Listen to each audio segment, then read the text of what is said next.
कृष्णाय वासुदेवाय हरये परमात्मने प्रणतक्लेशनाशाय गोविंदाय नमो नमः। नमो नमः धर्मानुयायी महानुभावों, आइए श्रीमद्भागवत महापुराण के प्रथम स्कंद के त्रयोदश अध्याय का श्रवण वाचन करते हैं। इस अध्याय में विदुर जी के उपदेश से धृतराष्ट्र और गांधारी का वन में जाना हुआ। सूत जी कहते हैं, सूत उवाच विदुरस्तीर्थयात्रायां मैत्रेयादात्मनो गतिं ज्ञात्वा गाधास्तिनपुरं तयावाप्त विवित्सित। विदुर जी तीर्थ यात्रा में महर्षि मैत्रेय से आत्मा का ज्ञान प्राप्त करके हस्तिनापुर लौट आए। उन्हें जो कुछ जानने की इच्छा थी वह पूर्ण हो गई थी। यावतः कृतवान् प्रश्नान् क्षता कौशारवाग्रत जाति गई भक्ति गोविंदे तेभ्यश्चोपर राम है। विदुर जी ने मैत्रेय ऋषि से जितने प्रश्न किए थे उनका उत्तर सुनने के पहले ही श्री कृष्ण में अनन्य भक्ति हो जाने के कारण वे उत्तर सुनने से उपराम हो गए।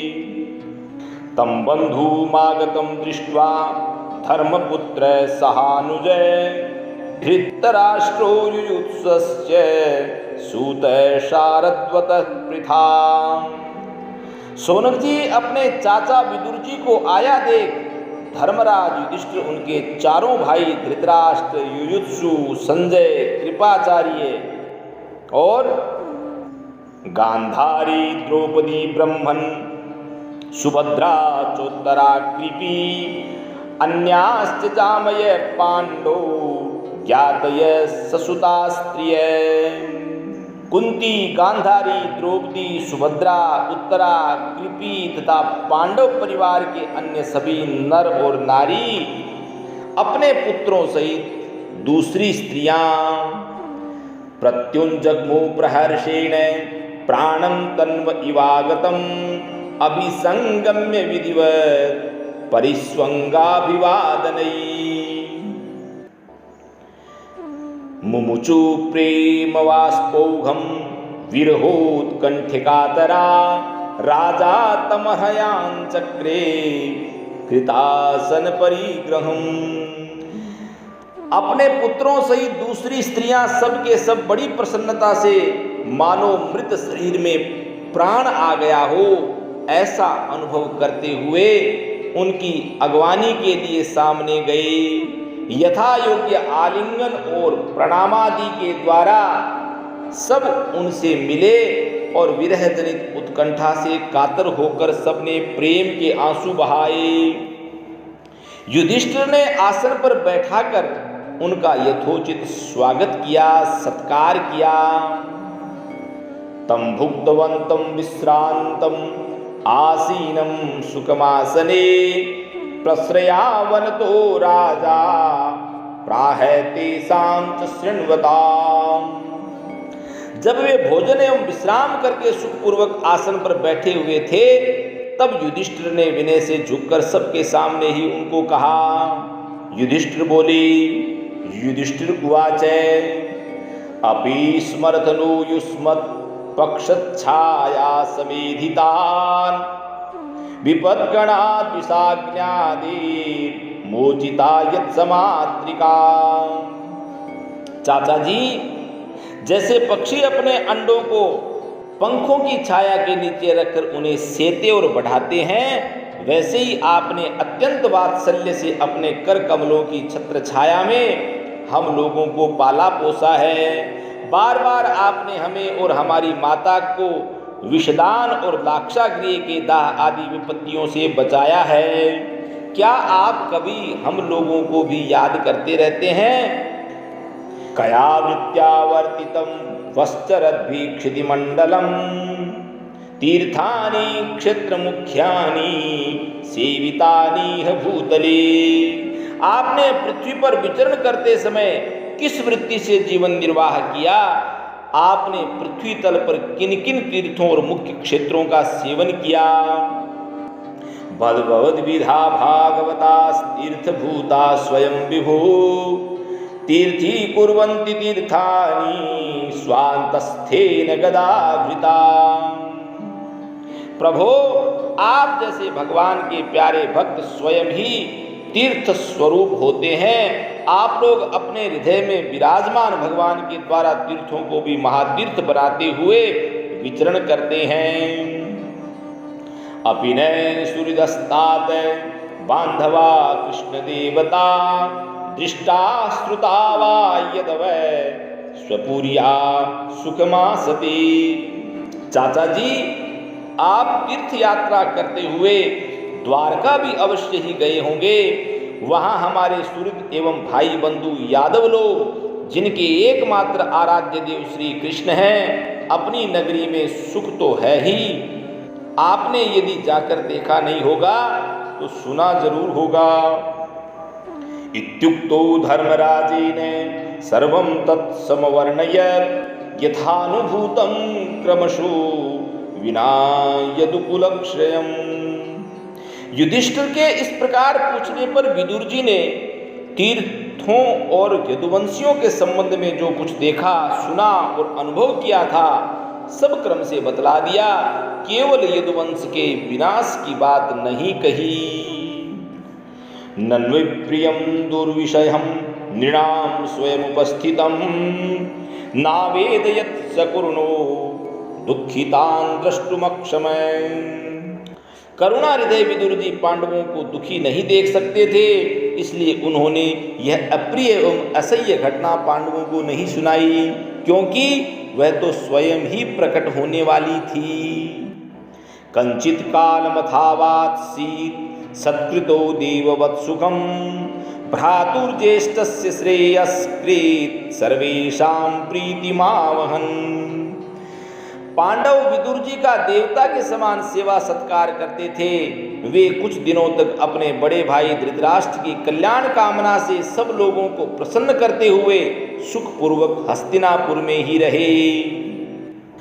अबिभ्रद्धर्यमा दंडम यथावद्धकारिषु यावद्दधार शूद्रत्वं शापाद वर्षशतं यमः। विदुर जी जो साक्षात धर्मराज थे, मांडव्य ऋषि के शाप से ये 100 वर्ष के लिए शूद्र बन गए थे। अर्थात ऐसी कथा आती है कि एक समय किसी राजा के अनुचरों ने कुछ चोरों को मांडव्य ऋषि के आश्रम पर पकड़ा। उन्होंने समझा कि ऋषि भी चोरी में शामिल होंगे, अतः वे भी पकड़ लिए गए और राजा की आज्ञा से सबके साथ उनको भी शूली पर चढ़ा दिया गया। राजा को ये पता लगते ही कि ये महात्मा हैं, ऋषि को शूली से उतरवा दिया और हाथ जोड़कर उनसे अपना अपराध क्षमा कराया। मांडव्य ऋषि ने यमराज के पास जाकर पूछा, मुझे किस पाप के फलस्वरूप ये दंड मिला है? यमराज ने बताया कि आपने लड़कपन में एक टिड्डी को कुश की नोक से छेद दिया था, इसलिए ऐसा हुआ। इस पर मुनि ने कहा, मैंने अज्ञानवश ऐसा किया होगा। उस छोटे से अपराध के लिए तुमने मुझे बड़ा कठोर दंड दिया, इसलिए तुम 100 वर्ष तक शूद्र योनि में रहोगे। मांडव्य जी के इस शाप से ही यमराज ने विदुर के रूप में अवतार लिया था। इसलिए मांडव्य ऋषि के शाप से ये 100 वर्ष के लिए शूद्र बन गए थे। इतने दिनों तक यमराज के पद पर अर्यमा थे और वही पापियों को उचित दंड देते थे। युधिष्ठिरो लब्धराज्यो दृष्ट्वा पौत्रं कुलंधरं भ्रातृभि लोकपालाभै मुमुदे परया श्रिया। राज्य प्राप्त हो जाने पर अपने लोकपालों सरीखे भाइयों के साथ राजा युधिष्ठिर वंशधर परीक्षित को देखकर अपनी अतुल संपत्ति से आनंदित रहने लगे। एवं गृहेषु सक्तानां प्रमत्तानां तदीहया अत्यक्रामद विज्ञात काल परम दुस्तर। इस प्रकार पांडव गृहस्थ के काम धंधों में रम गए और उन्हीं के पीछे एक प्रकार से ये बात भूल गए कि अनजान में ही हमारा जीवन मृत्यु की ओर जा रहा है। अब देखते देखते उनके सामने वह समय आ पहुंचा जिसे कोई टाल नहीं सकता। विदुरस्तदभिप्रेत्य धृतराष्ट्रमभाषत राजन् निर्गम्यतां शीघ्रं पश्येदं भयमागतम्। परंतु विदुर जी ने काल की गति जानकर अपने बड़े भाई धृतराष्ट्र से कहा, महाराज देखिए अब बड़ा भयंकर समय आ गया है, झटपट यहाँ से निकल चलिए। प्रतिक्रिया न यस्ये है कुतश्चित् कर्हिचित् प्रभु स एव भगवान काले सर्वेषां नः समागत। हम सब लोगों के सिर पर वह सर्वसमर्थ काल मंडराने लगा है जिसके टालने का कहीं भी कोई उपाय नहीं है। येन चेवा विपन्नोऽयं प्राणे प्रियतमे ऋषि जनः सद्यो वियुज्येत किमु तान्ये धनादिवि। काल के वशीभूत होकर जीव का अपने प्रियतम प्राणों से भी बात की बात वियोग हो जाता है, फिर धन जन आदि दूसरी वस्तुओं की तो बात ही क्या है। पितृभ्रातृ सुहृत् पुत्रा हतास्ते विगतम वय आत्मा च जरयाग्रस्त परगेहमुपाससे। आपके चाचा ताऊ भाई सगे संबंधी और पुत्र सभी मारे गए, आपकी उम्र भी ढल चुकी, शरीर बुढ़ापे का शिकार हो गया, आप पराये घर में पड़े हुए हैं। अहो महीयसी जंतुर जीविता सा यया भवान भीमा पवर्जितम पिंडम आदत्ते गृहपालव। ओहो इस प्राणी को जीवित रहने की कितनी प्रबल इच्छा होती है, इसी के कारण तो आप भीम का दिया हुआ टुकड़ा खाकर कुत्ते का सा जीवन बिता रहे हैं। अग्नि निसृष्टो दत्तस्य गरोदाराश्च दूषिता हृतम क्षेत्रम धनम येषां तद्दत्तेरशुभिज्ञ। जिनको आपने आग में जलाने की चेष्टा की, विष देकर मार डालना चाहा, भरी सभा में जिनकी विवाहिता पत्नी को अपमानित किया, जिनकी भूमि और धन छीन लिए, उन्हीं के अन्न से पले हुए प्राणों को रखने में क्या गौरव है। तस्यापि तव देहोऽयं कृपणस्य जिजीविषो परेत्यन्निच्छतो जीर्णो जरया वाससी इव।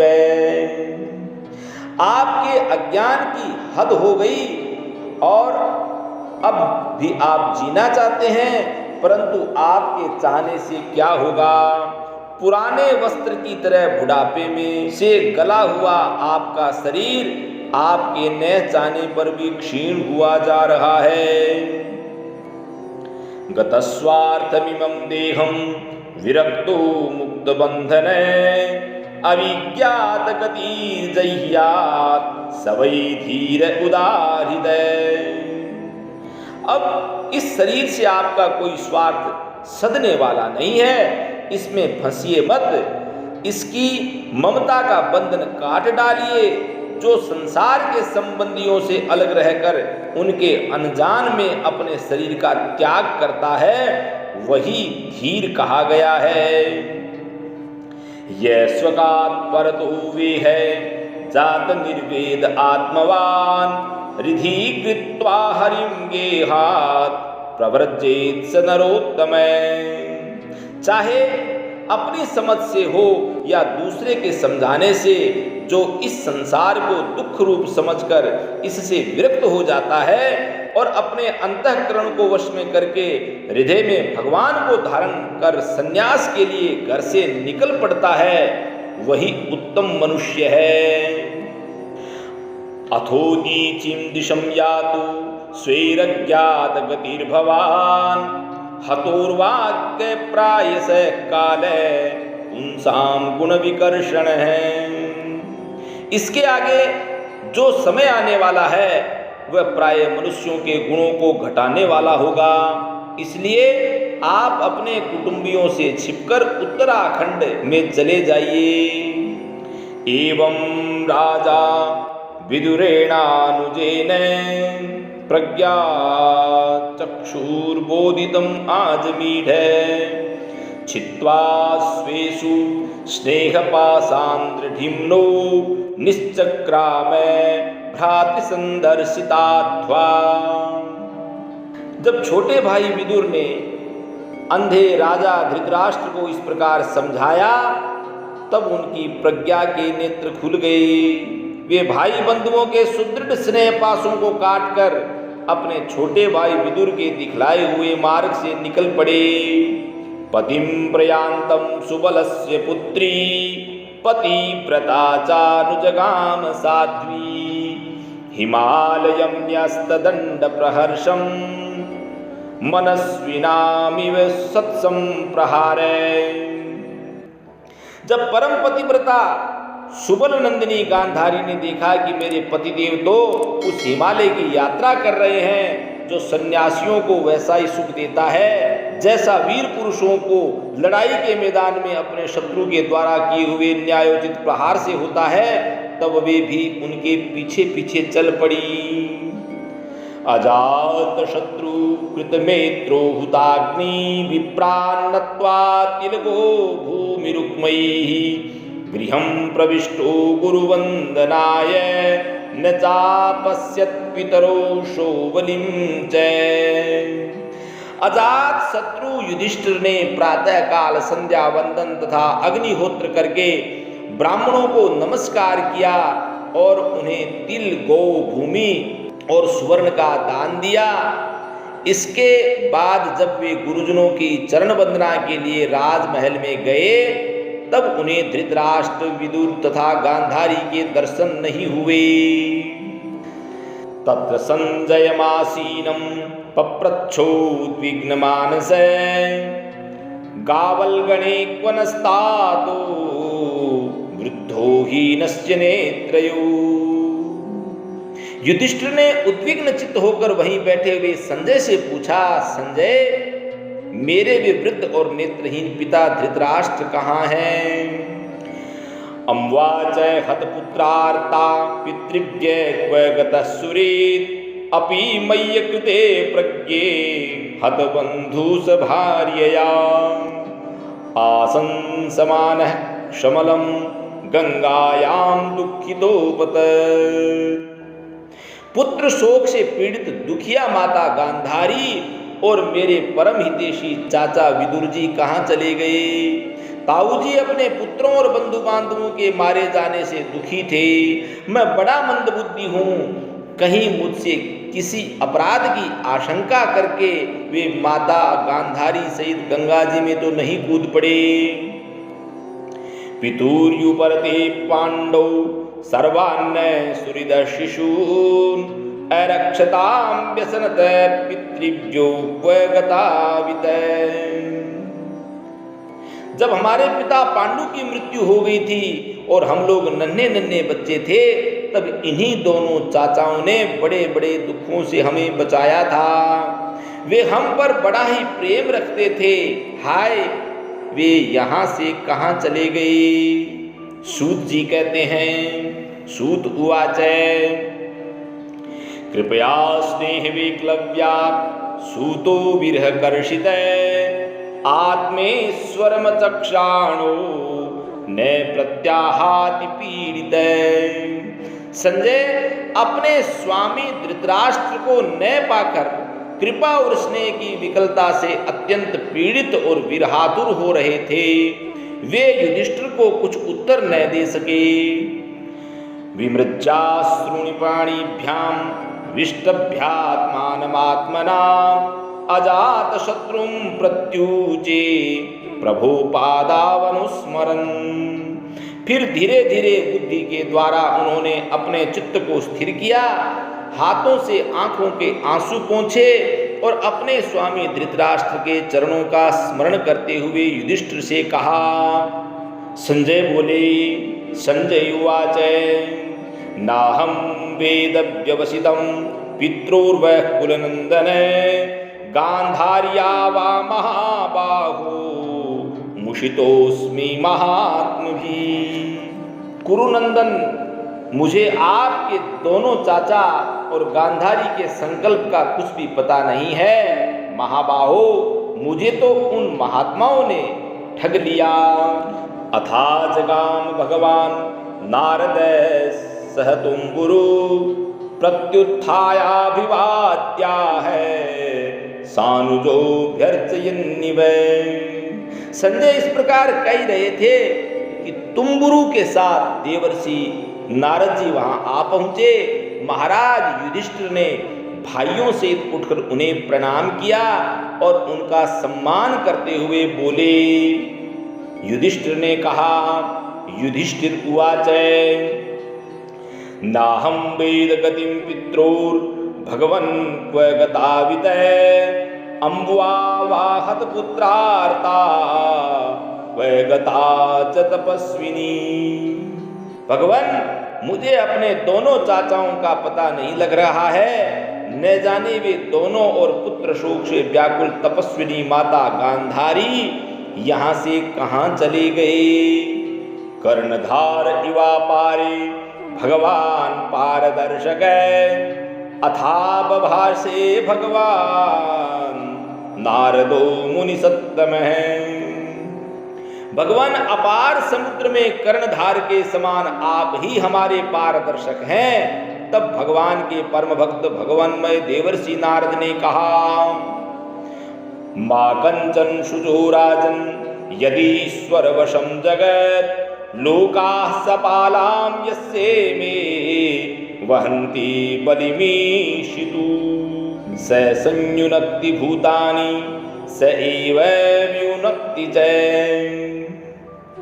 धर्मराज, तुम किसी के लिए शोक मत करो, क्योंकि यह सारा जगत ईश्वर के वश में है। सारे लोक और लोकपाल विवश होकर ईश्वर की ही आज्ञा का पालन कर रहे हैं।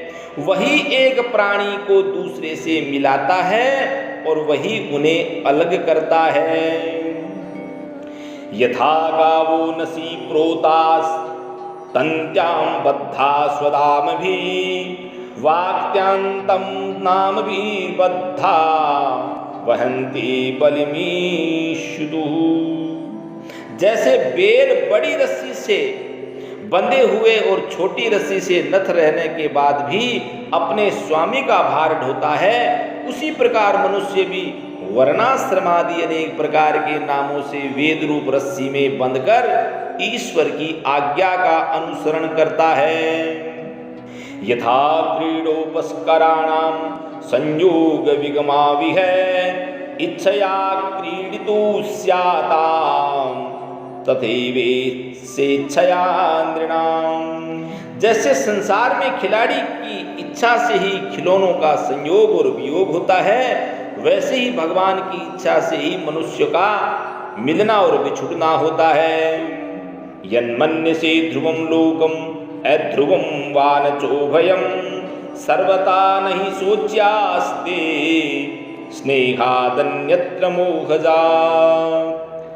तुम लोगों को जीव रूप से नित्य मानो या देह रूप से अनित्य अथवा जड़ रूप से अनित्य और चेतन रूप से नित्य अथवा शुद्ध ब्रह्म रूप में नित्य अनित्य कुछ भी न मानो।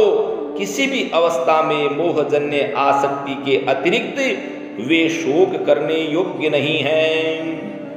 तस्मांजंघ्य वैक्लव्यम अज्ञान कृतमात्मने कथम त्वनाथा कृपणा वर्तेरंस्ते च मां विना। इसलिए धर्मराज, वे दीन दुखी चाचा चाची असहाय अवस्था में मेरे बिना कैसे रहेंगे। इस अज्ञान जन्य मन की विकलता को छोड़ दो।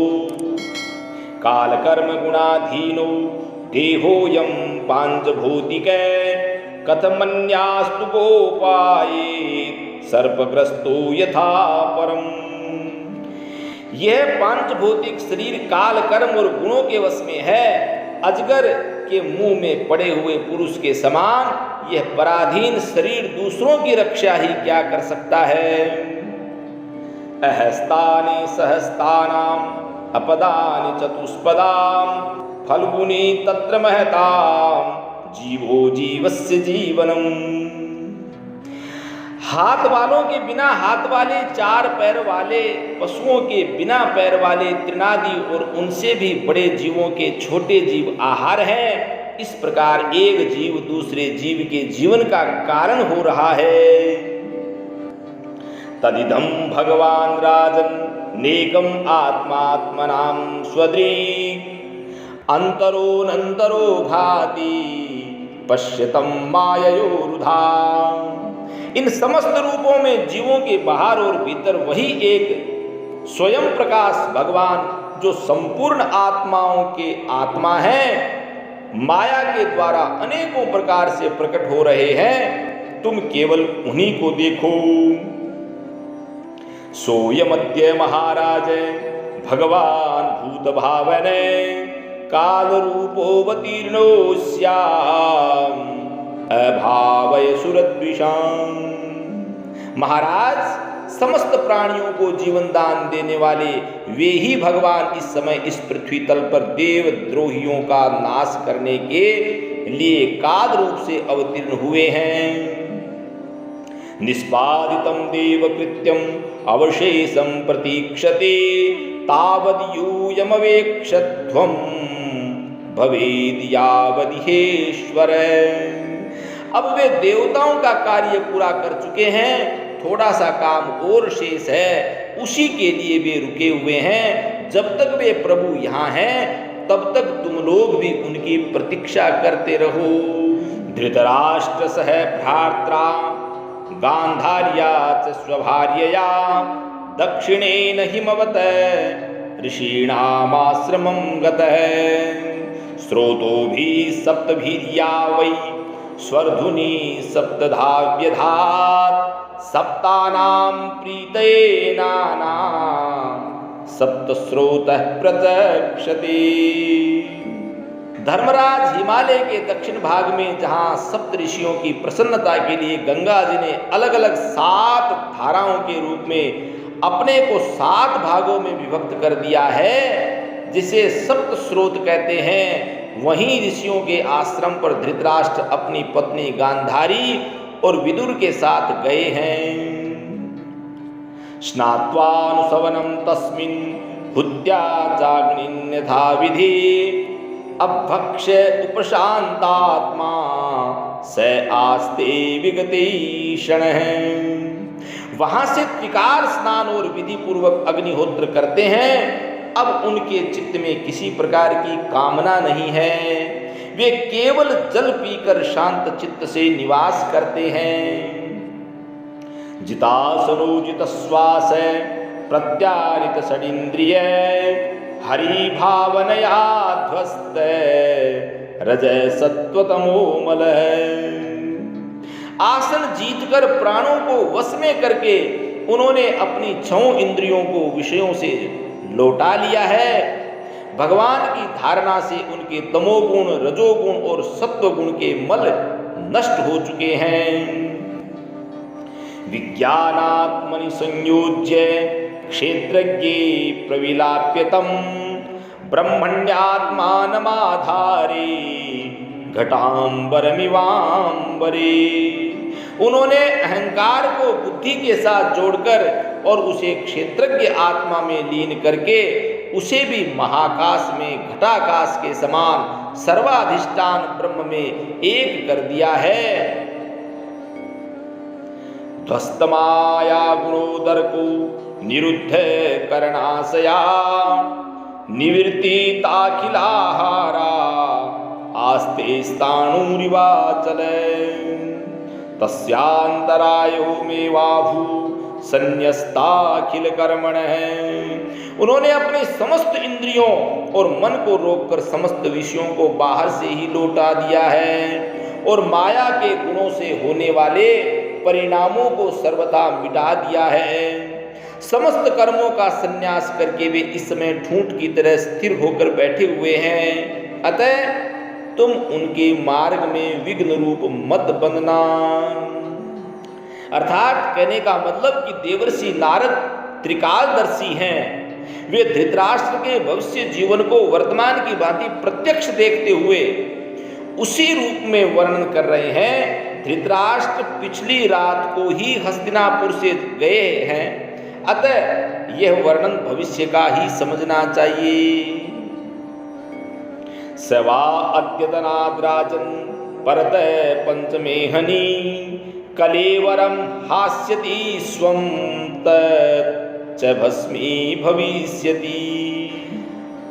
धर्मराज, आज से 5वें दिन वे अपने शरीर का परित्याग कर देंगे और वह जल कर भस्म हो जाएगा। दह्यमानेऽग्निभिर्देहे पत्यु पत्नी सहोटजे वही स्थिता पतिम साध्वी तमग्नि मनुवेक्षति।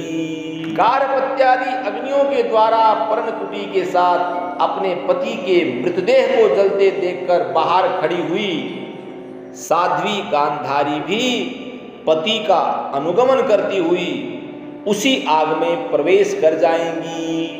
विदुरस्तु सदाश्चर्यम निशाम्य कुरु नंदन हर्ष शोकयुतस्तस्मात्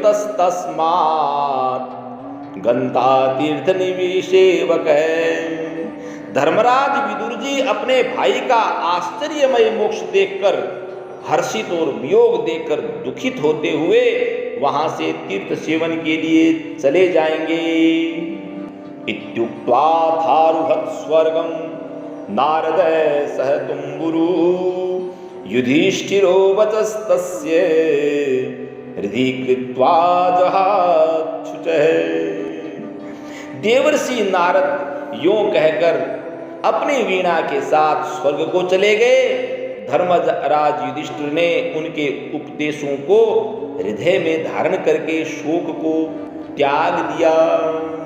बोलिए श्री भागवत महापुराण की जय हो।